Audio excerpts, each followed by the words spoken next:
Hey everyone, it's Emma here. And oh my goodness, you are just not going to believe what happened to me this morning.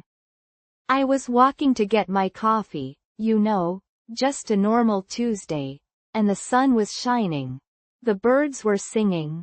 Everything felt so peaceful. And then, as I turned the corner, I saw it. The cutest puppy I have ever seen in my entire life. Seriously, it was like a little fluffy cloud, bouncing down the street. It had these big, floppy ears and the sweetest little face. Honestly, it felt like magic. I just stood there for a moment, completely captivated. It made my entire day, and I just knew I had to share this little burst of sunshine with you all. And you know what? It got me thinking about all the little joys life has to offer if we just take a moment to notice them. So, let's begin our exciting journey of English improvement together, inspired by this adorable little pup. New videos are released daily focusing on English speaking and listening skills to help you improve and enjoy your learning journey. Okay, so, picture this. It's a drizzly Saturday afternoon. You know those Saturdays, right? The kind where you've slept in a little too late, still in your pajamas, and the only motivation you have is to locate the nearest source of caffeine. That was me. But then, a little voice. Maybe it was boredom. Maybe it was a flicker of curiosity. Suggested the local museum. Now, I'm not a huge museum person, per se. I mean, I appreciate them, the dusty artifacts and hushed reverence. But sometimes it feels a bit stuffy. This museum, though, the Grimsboro County Historical Society, it's a bit of a quirky gem. It's tiny, tucked away down this winding little lane, almost hiding behind an overgrown lilac bush. I'd driven past it 100 times and never really noticed it. So, fueled by lukewarm coffee and a sudden desire for adventure, I threw on some clothes, actual clothes, not pajamas, a momentous occasion, and set off. The museum smelled, how'd I describe it? Old paper, beeswax, and something vaguely reminiscent of my grandmother's attic. A comforting kind of old, not a musty, make you sneeze kind of old. There was this little bell above the door that tinkled as I walked in, and a woman behind a desk, perched on a stool so high she practically looked down on me from the clouds. She smiled, a genuine, crinkled eye smile, and welcomed me with this gentle, almost melodic voice. I paid my paltry entrance fee, seriously, $5? And stepped into, well, another world, it felt like.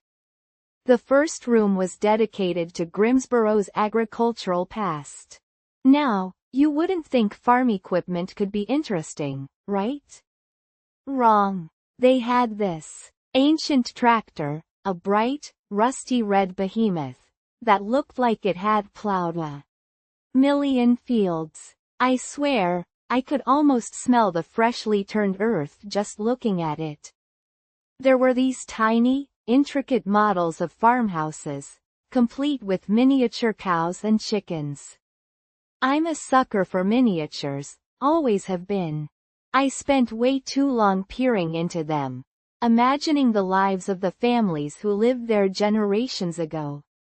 Then there was this display of old tools. I'm talking scythes, sickles, things I'd only seen in history books. I touched one. I know, you're not supposed to. This smooth, worn wooden handle of a hand rake. It fit perfectly in my palm. You could feel the history in it, the weight of all those years, all those hands that had held it. It sent shivers down my spine. Weird, I know, but that's what it did. The next room, oh, the next room. It was devoted to Victorian Grimsborough, all corseted dresses and top hats. There was a gramophone in the corner, softly playing a scratchy waltz, and the light filtering through the lace-curtained windows gave the whole room a hazy, dreamlike quality. I half expected a lady in a bustle to glide past at any moment. They even had a recreation of a Victorian parlor, complete with velvet furniture, an ornate fireplace, and these tiny porcelain dolls arranged on a shelf. Creepy and fascinating at the same time. You know what I mean? I was so engrossed in admiring a particularly elaborate teacup. I collect teacups, by the way. A slightly less creepy obsession than miniature farmhouses. That I bumped into this thing. It turned out to be a dressmaker's dummy, but for a second, I swear I thought it was a real person. I practically jumped out of my skin. My heart was pounding, and I let out this ridiculous little squeak. I'm sure the museum attendant heard me, but thankfully she pretended not to. After my little fright, I ventured upstairs, slightly more cautiously this time. The upper floor was dedicated to Grimsborough's more recent history, the 20th century. And here's where things got really interesting. There was a whole section dedicated to local businesses that had come and gone over the years. Guess what? My grandfather's old bakery, Sweet Surrender, was featured. There was a photo of him, younger and thinner than I remembered, standing proudly beside his giant wedding cake creations. I felt this pang of something. Nostalgia, sadness, pride? It was a mix of all three. I stood there for a long time, just looking at that photo, remembering the smell of warm bread and the way he used to let me lick the icing bowl. Next to the bakery exhibit, there was a display of old toys and games. And get this, they had the exact same dollhouse I had as a child. The little plastic furniture, the tiny, peeling wallpaper, it was all there. I actually gasped. It was like stepping back into my childhood. I remembered spending hours arranging the furniture, making up elaborate stories for the little plastic family that lived there. It was such a powerful rush of memories, so unexpected. Then, in the last room, something truly bizarre happened. They had this display of old photographs, you know, the sepia-toned kind, of Grimsborough residents from the early 1900s. I was idly flipping through them, when I stopped dead. One of the photos, it was a young woman, dressed in a long, dark skirt and a high-collared blouse. She had these piercing blue eyes, and her hair was pulled back in a severe bun. And she looked exactly like me. I'm not kidding. It was uncanny. It could have been my twin sister, or even me, from another life. I stared at that photo for a good 5 minutes, my heart thumping in my chest. I even showed it to the museum attendant, who just smiled and said, "It's amazing how history can sometimes echo back at us, isn't it? Spooky, right? I still get chills thinking about it." So, what started as a way to kill a dreary Saturday afternoon turned into this journey, this unexpected exploration of time and memory. I went in expecting dust and boredom, and I came out feeling, I don't know, connected, somehow, to my family, to my town, to the past.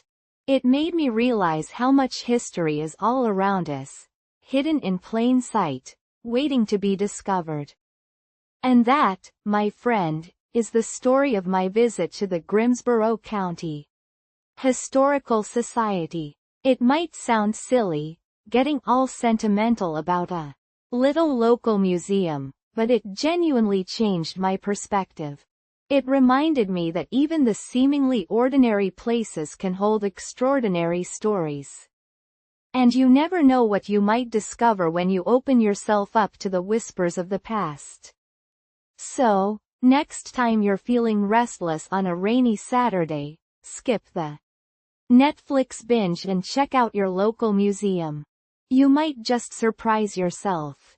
You really might. Now, tell me, what about you? Any interesting museum experiences? I'd love to hear them. Okay, so, you are never going to believe what happened to me last weekend. I decided, in all my infinite wisdom, that I was going to make cheese. Homemade cheese. From scratch. Yes, you heard that right. Cheese. I mean, I love cheese, right? Who doesn't? A good sharp cheddar, a creamy brie, a tangy goat cheese. My fridge is basically a cheese shrine. So, I thought, how hard can it be? Famous last words, am I right? It all started innocently enough. I stumbled across this blog, all rustic photos and glowing testimonials about the joys of homemade ricotta. Ricotta. It seemed simple enough. Just milk, lemon juice, salt, a little bit of this, a little bit of that, and boom. Delicious, creamy ricotta. I was already picturing myself spreading it on crusty bread, drizzling it with honey, you know, the whole shebang. So, off I went to the grocery store. I felt like a proper homesteader, filling my basket with gallons of milk, whole milk. Mind you, none of that skim milk nonsense for cheese making. Lemons so bright and yellow they practically hummed, and even a fancy cheesecloth. Because, you know, I was serious about this. Back home, my kitchen became my laboratory. I laid out my ingredients, my trusty iPad propped up on the counter, displaying the recipe. The blog made it sound so effortless. Heat the milk gently, it said. Stir occasionally. Oh, please. I've stirred things. I'm a pro at occasional stirring.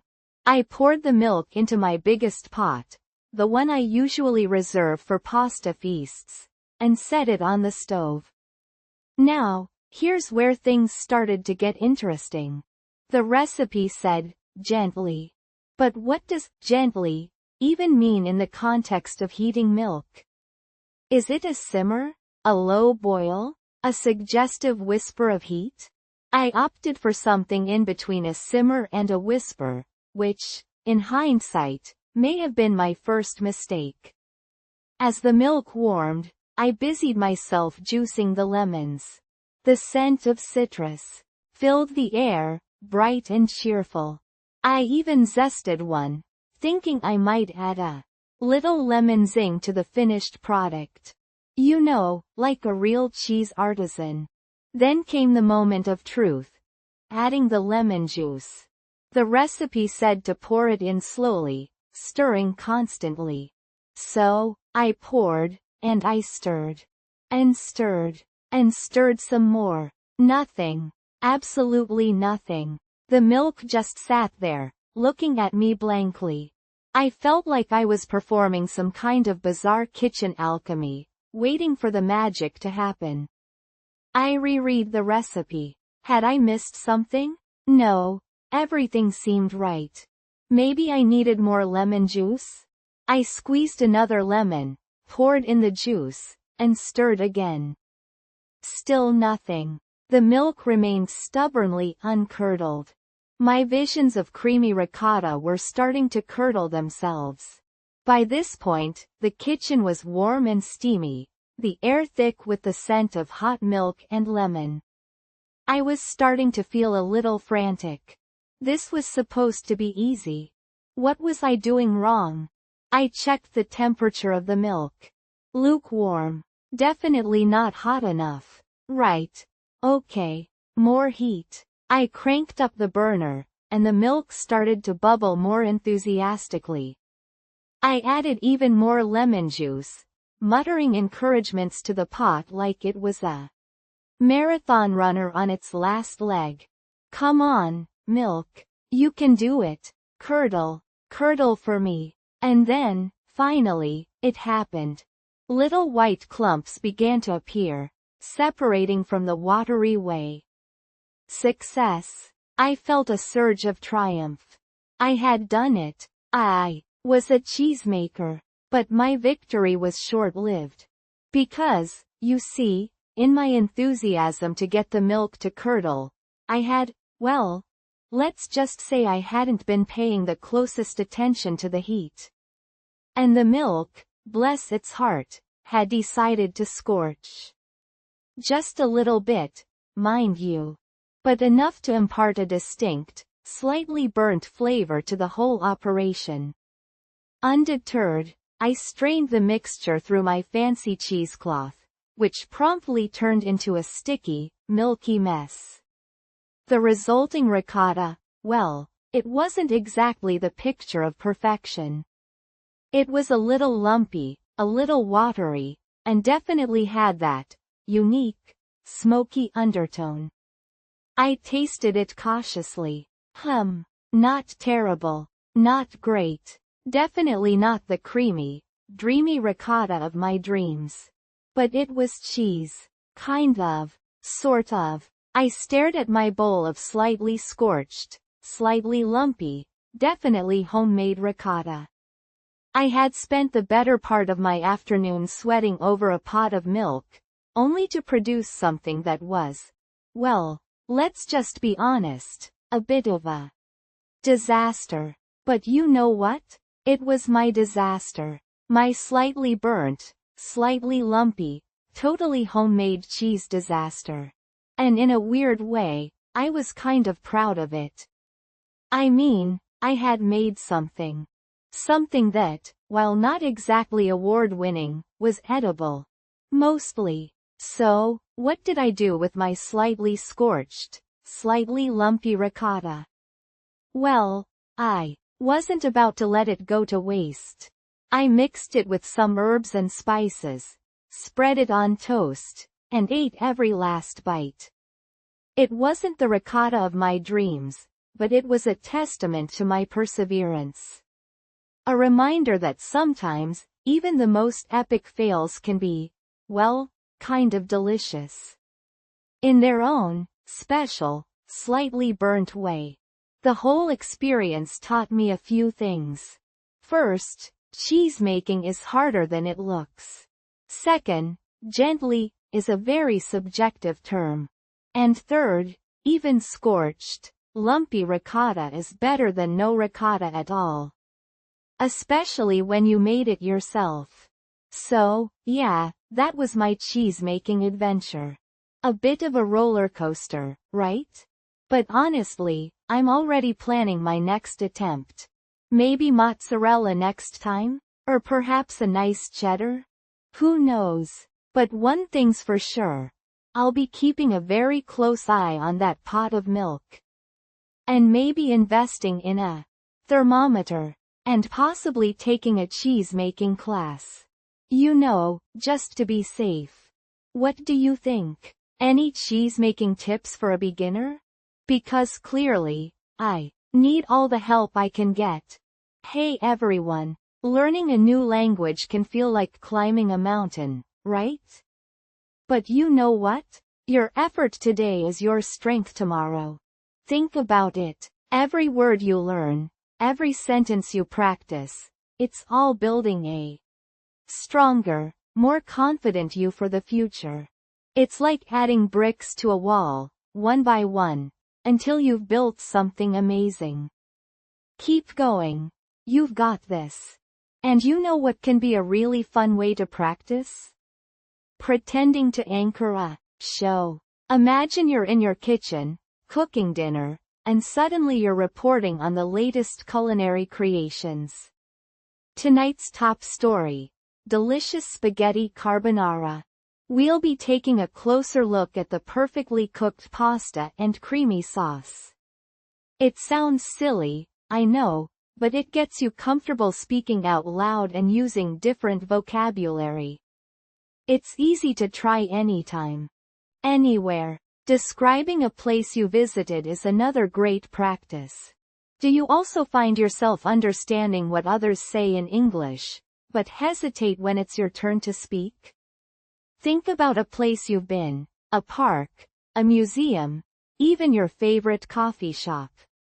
Now, try describing it out loud in English. What did it look like? What did you feel? It's a fantastic way to connect your experiences with the language, and honestly, it felt like magic when I first tried it. You will not believe what happened next. I was chatting with a friend from another country the other day, and we were talking about different accents. It made me curious. I've noticed sometimes certain accents just click, and others require a little more focus. Which accent do you find easiest in English? Let me know in the comments. I'd love to hear your thoughts. So, you want to hear about the time I made a clay pot? Oh, it's a story, all right. A real adventure. Grab a cuppa, settle in, because this isn't just a tale of clay and water, it's a story of, well, me, I guess. A little bit of a messy, imperfect me finding a little bit of peace in the muck. You know how that goes, right? It all started, as most good stories do, with a yearning. A deep, inexplicable yearning for something more. I was stuck in a rut, you see? Days blurring into weeks, the same routine on repeat. Wake up, work, eat, sleep. Rinse and repeat. It felt like I was living life in grayscale. And then, one blustery autumn afternoon, I saw a flyer. Just a simple, handwritten flyer pinned to the notice board at the local community center. Pottery for beginners, it proclaimed. And something in me, something dormant, just clicked. I hadn't touched clay since I was a kid, making wonky ashtrays for my dad, ashtrays he never used, mind you, because he didn't smoke. They ended up holding paperclips on his desk, little monuments to my childish enthusiasm. But this flyer, it felt like a whisper, a promise of something tactile, something real in a world that felt increasingly virtual. So, I signed up. The first class, oh, it was chaotic. Walking into that studio was like stepping into another world. The air was thick with the earthy scent of clay, a smell that instantly transported me back to childhood. Remember that Play-Doh smell? It was like that, but richer, deeper, more primal. The room buzzed with the rhythmic whir of pottery wheels and the gentle chatter of other aspiring potters. Nervous energy crackled in the air. Our teacher, a woman named Agnes with hands like weathered driftwood and eyes that twinkled with mischief, welcomed us with a smile that could melt glaciers. She had this calm, grounded energy that radiated throughout the room. You could tell she'd been doing this for years, decades even. She began by introducing us to the clay. Not just telling us about it, mind you, but having us feel it. Squishing it between our fingers, exploring its texture, its weight, its cool, damp embrace. And that's when it happened. That's when I felt it.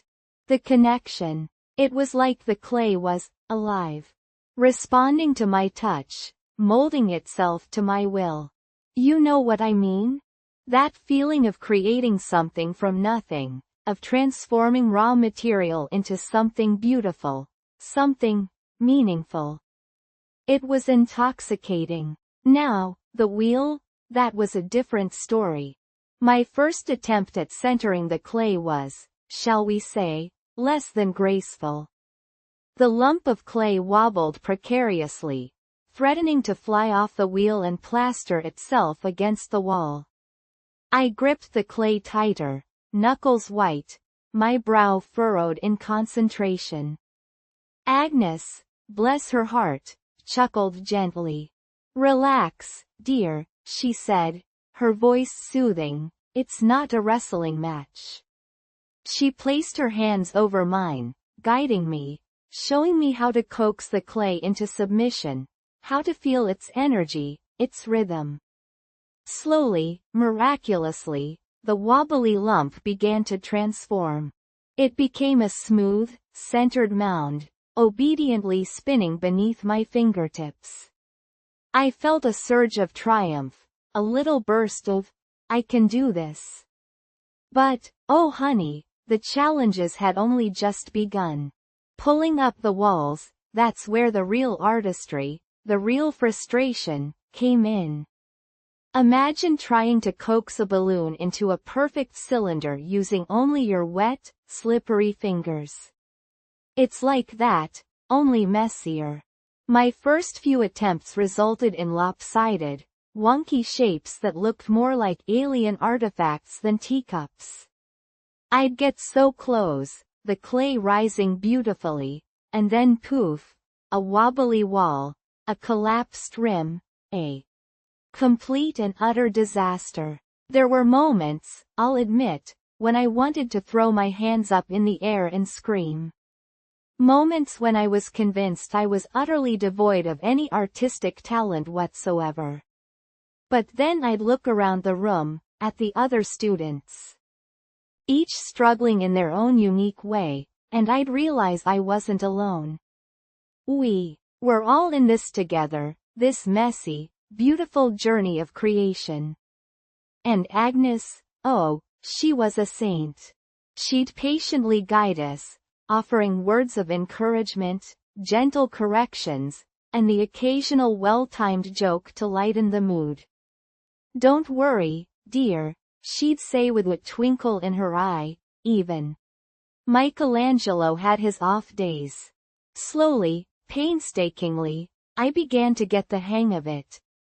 My walls started to rise straighter, my rims became smoother, my shapes, well, they started to resemble actual pots.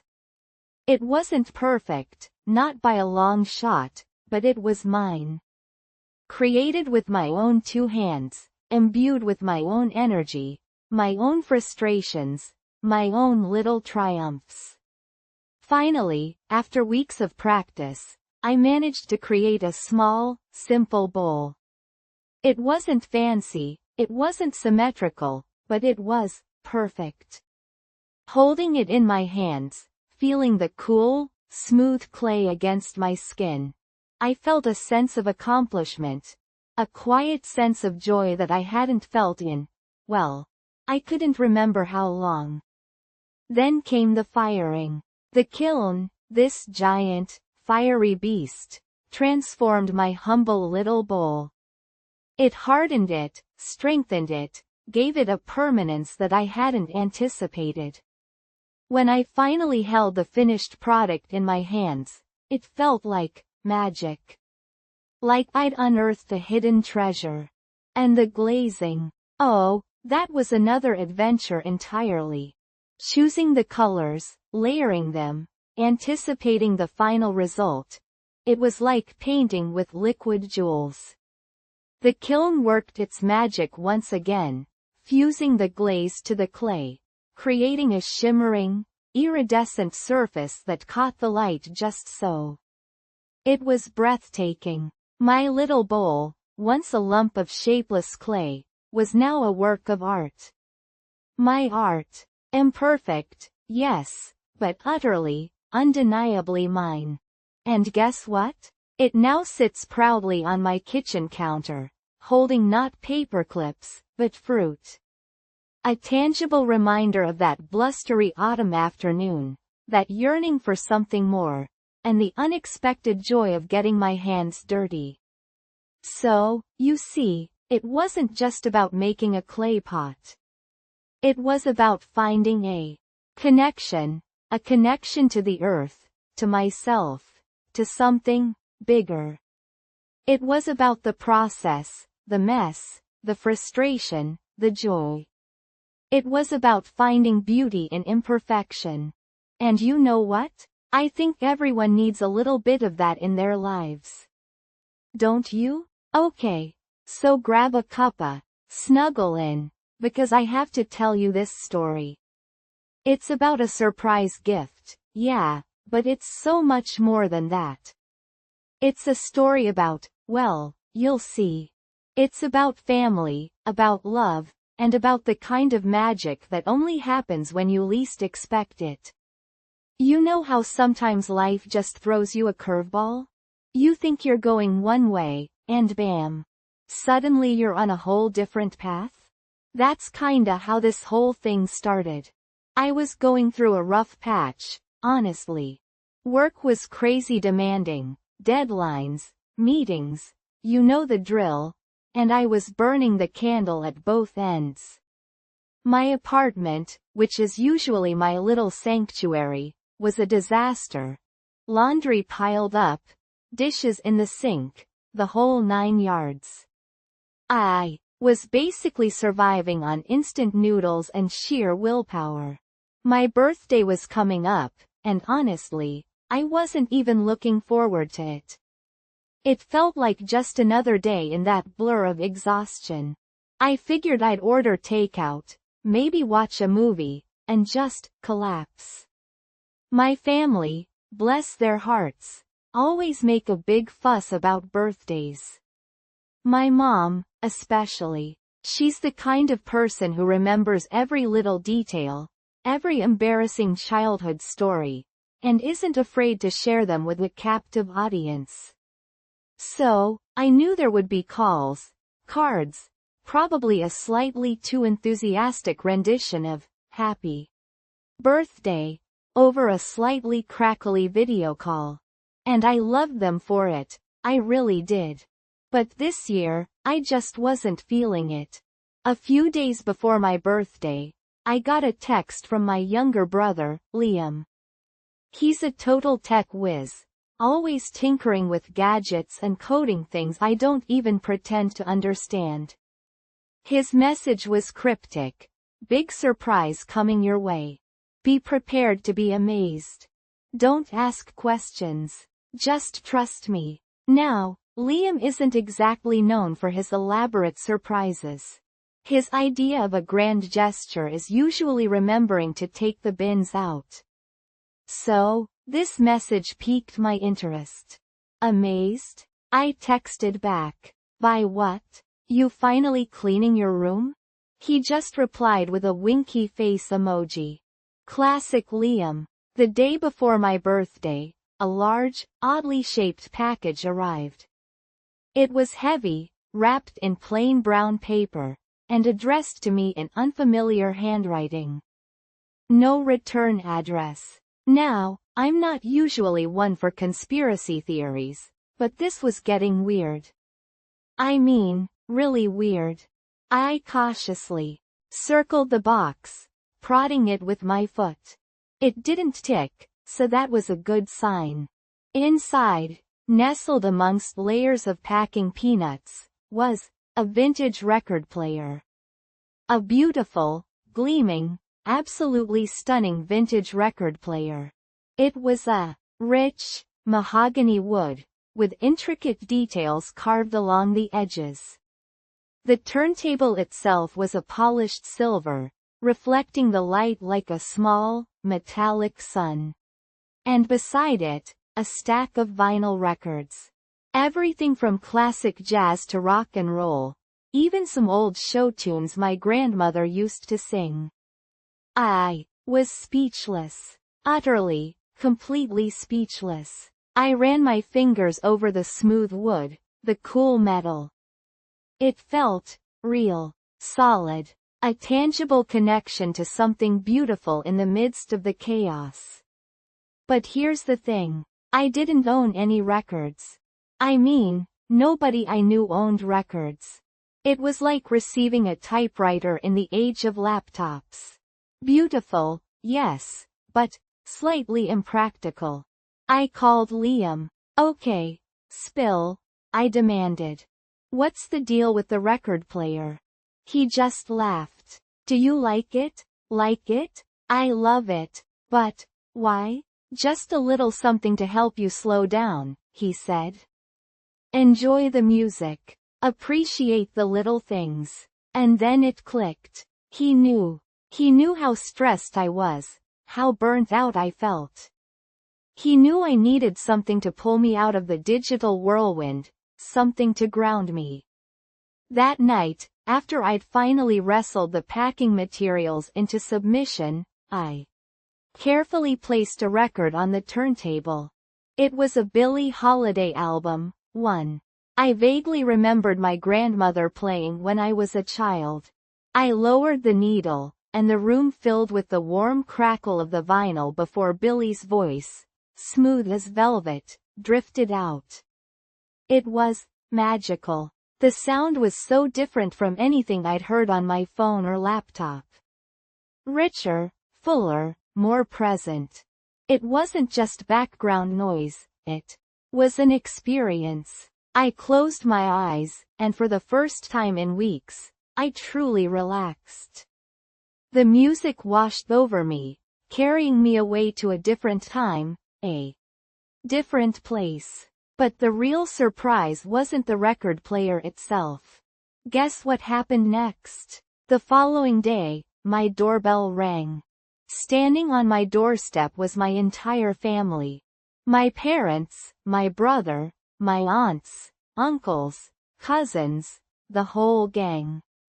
They were carrying boxes and bags, and grinning from ear to ear. Surprise! They yelled in unison.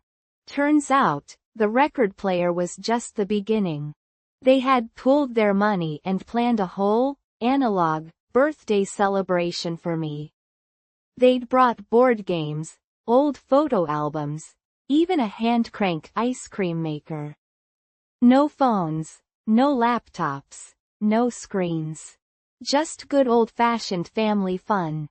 We spent the entire day laughing, telling stories, playing charades until our cheeks hurt. My mom made her famous lasagna, my dad told embarrassing dad jokes, and my cousins raided my fridge like a swarm of locusts. It was chaotic, loud, and absolutely perfect. It was the best birthday I'd had in years. Later that evening, after everyone had left and the apartment was quiet again, I sat on the couch, looking at the record player. It wasn't just a gift, it was a symbol, a reminder to slow down, to appreciate the simple things, to connect with the people who mattered most. It was a reminder that even in the midst of the digital age, there was still magic to be found in the analog world. You know what I mean? Sometimes, the best gifts aren't the flashiest or the most expensive. They're the ones that touch your heart, the ones that remind you of what truly matters. They're the gifts that bring you closer to the people you love, the ones that create memories you'll cherish forever. And this surprise gift, this beautiful, slightly impractical, utterly perfect record player, was exactly that kind of gift. It was a gift that changed my perspective. A gift that brought my family together. A gift that reminded me of the simple joy of listening to music, of sharing stories, of being present in the moment. And honestly, I wouldn't trade it for the world. Hey everyone, learning a new language can feel like climbing a mountain, right? But remember, success comes to those who practice when no one's watching. Think about it. Those little moments when you're humming English songs in the shower or trying out new phrases while you're cooking, that's where the real magic happens. Those consistent, private efforts are the building blocks of your fluency.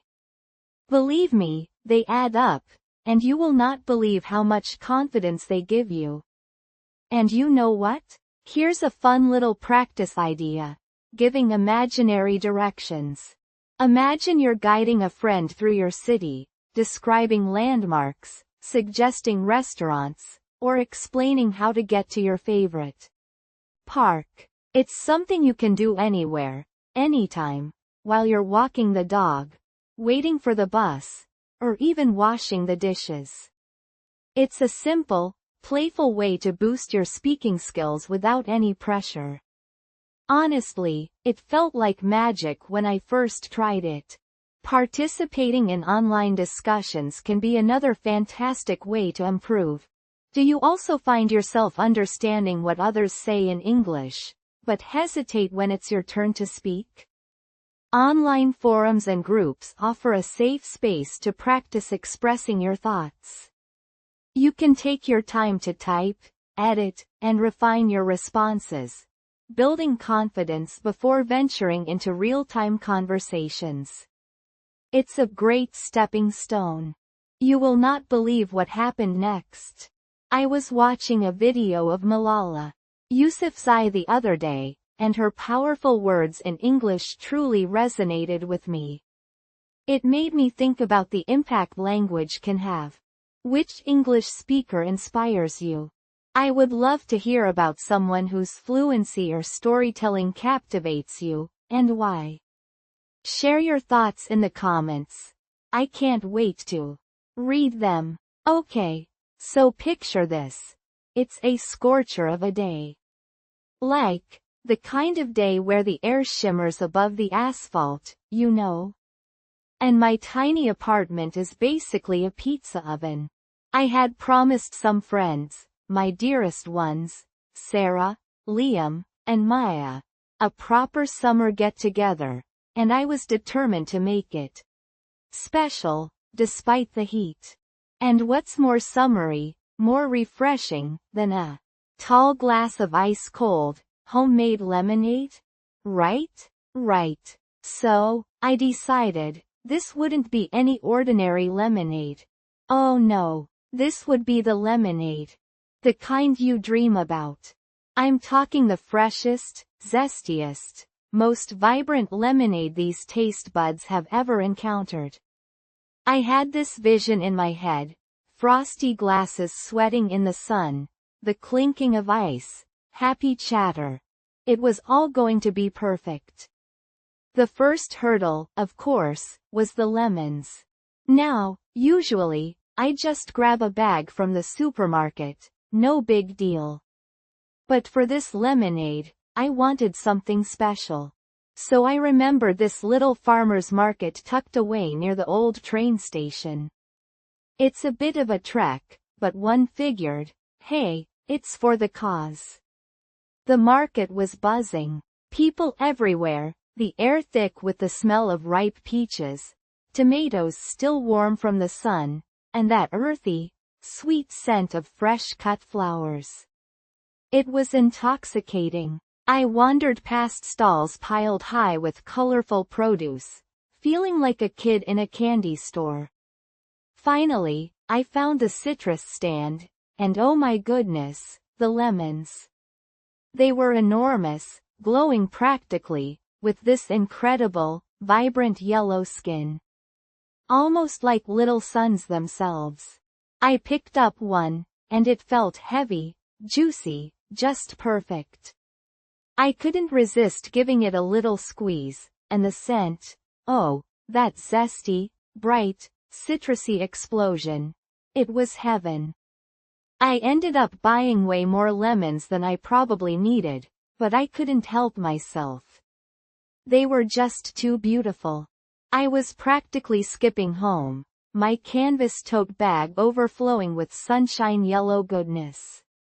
I can be a bit impulsive sometimes, can't I? Especially when it comes to food. Back in my tiny, sweltering kitchen, I started to get organized. Now, I'd seen my grandmother make lemonade a million times when I was little. She had this whole ritual, this beautiful, effortless flow. But doing it myself? That was a different story. First, I had to wash all those gorgeous lemons. The cool water felt so good on my hands after that hot walk back. Then came the zesting. And boy, Did those lemons have zest?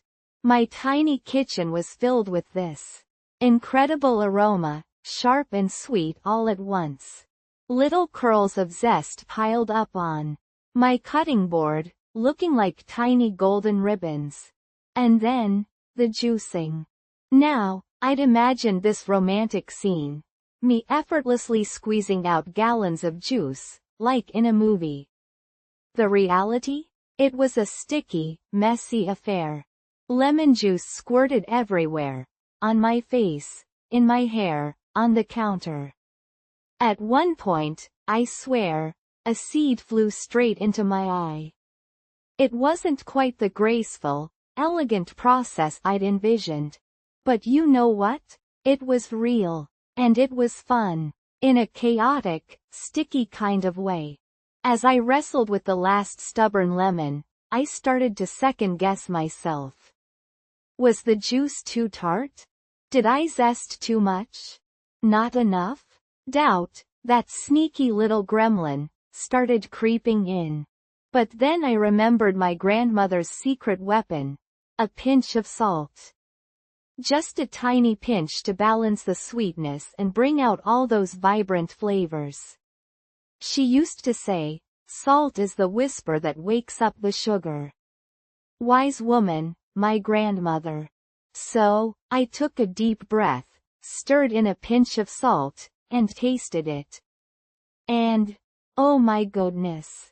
It was magic. It was everything I'd hoped for and more. The perfect balance of sweet and tart, with this bright, zingy citrus kick.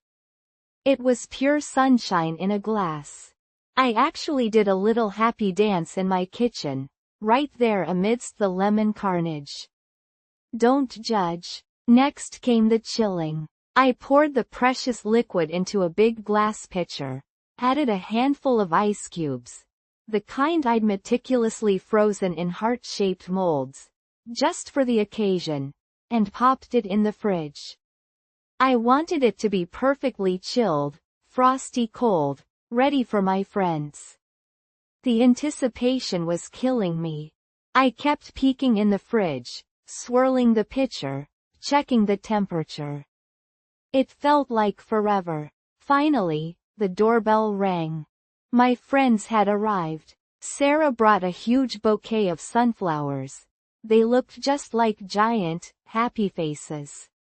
Liam had a stack of board games tucked under his arm, and Maya arrived with a mischievous grin and a bottle of something bubbly. It was perfect. We chatted, laughed, caught up on everything. The apartment, which had felt stifling earlier, now buzzed with warmth of a different kind. The warmth of friendship, of shared laughter, of genuine connection. And then, the moment of truth. I brought out the pitcher of lemonade, its sides frosted over, little droplets of condensation clinging to the glass.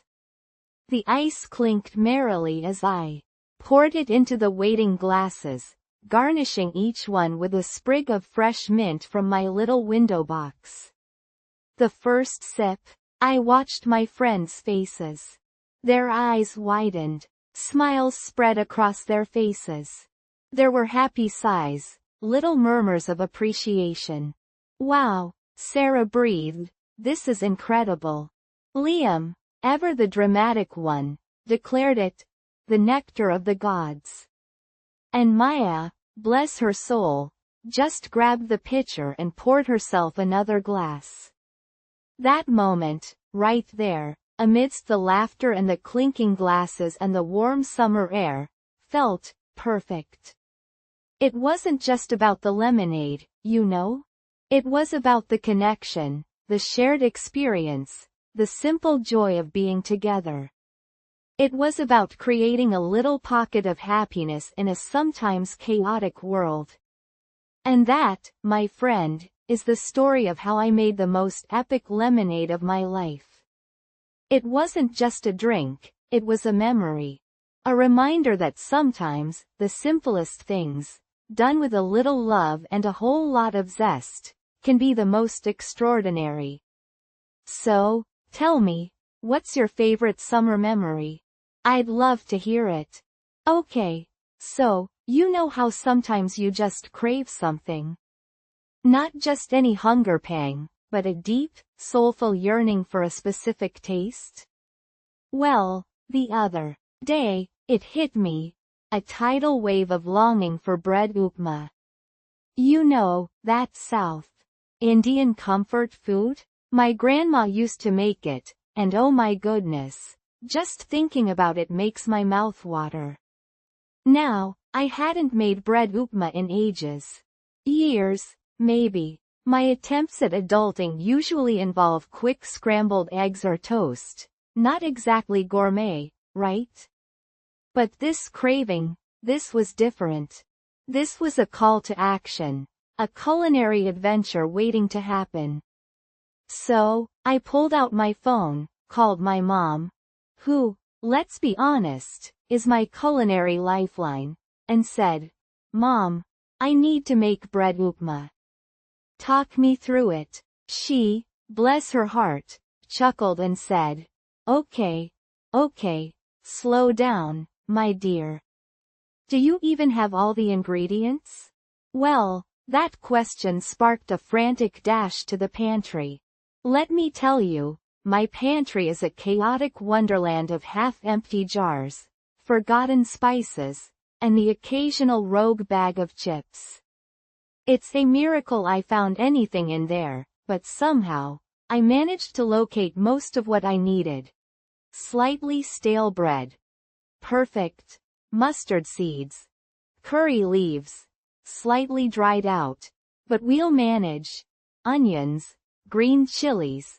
A lone tomato hiding in the back. Score. Ginger, and some basic spices. Phew. First things first, the bread.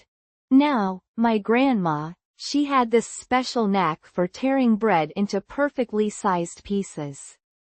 Me? Not so much. My initial attempts resulted in a mixture of giant chunks and tiny crumbs, looking more like a bread massacre than a culinary masterpiece. I started laughing at myself. I mean, seriously, how hard can it be to tear bread? But I persevered, and eventually, I had a somewhat presentable pile of bread pieces. Not grandma level, but hey, it would do. Then came the chopping, the onions, the green chilies. Oh, the tiny explosions of spice when you cut into a fresh chili, the ginger, and the rescued tomato. I'm not a pro chopper, more like an enthusiastic hacker, but I managed without losing a finger, which I consider a win. Now, the real magic happens in the tempering. I heated up some oil in a pan, you know, that lovely sizzle?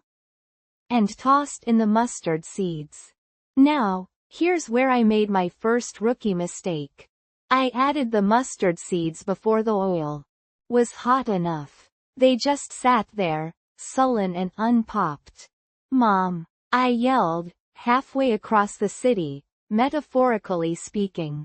"They're not popping." She patiently explained the importance of hot oil, and after another try, pop, pop, pop, they went, dancing in the oil like tiny, enthusiastic ballerinas. It's the little things, right? Next came the curry leaves. The aroma, oh my goodness. It instantly transported me back to my grandma's kitchen, filled with warmth and the promise of deliciousness. Then the onions, sizzling and softening, releasing their sweet fragrance. The green chilies, adding a touch of heat, the ginger, adding its earthy warmth.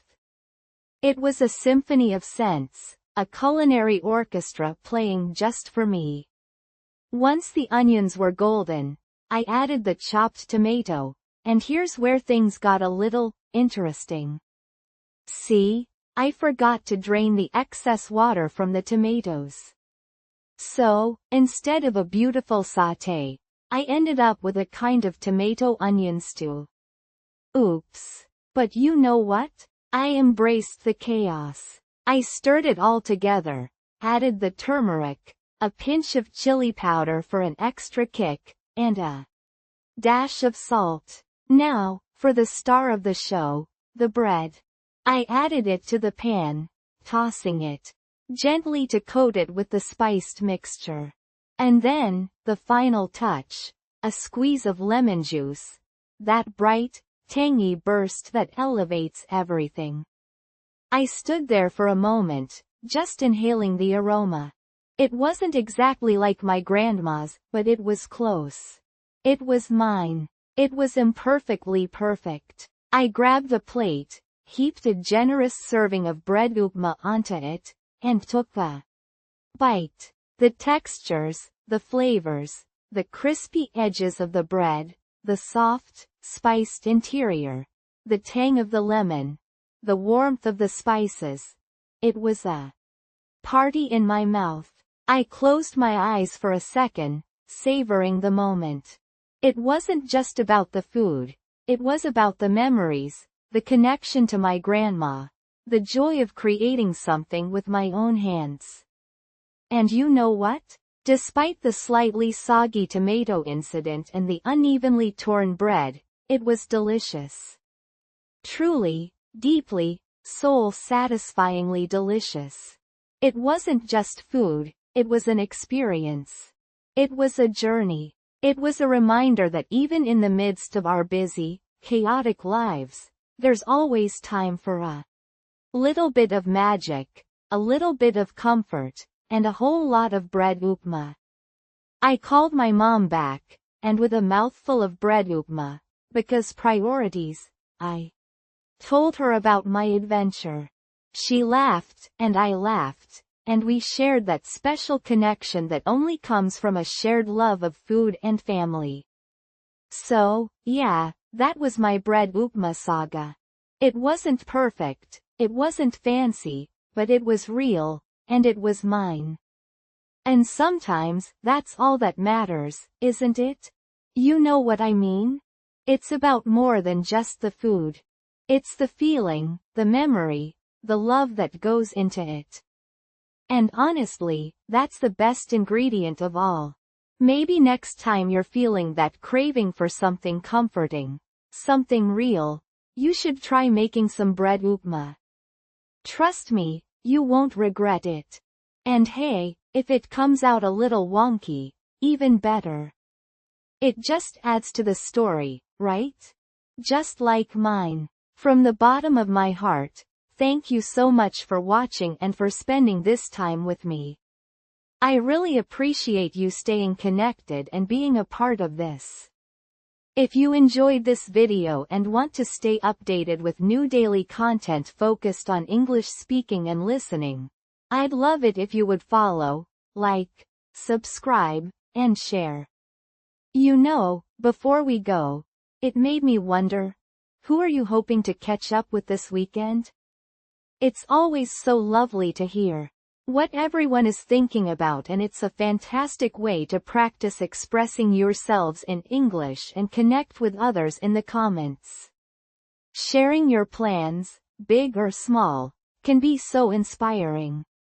See you tomorrow, and remember to take good care of yourselves and keep practicing.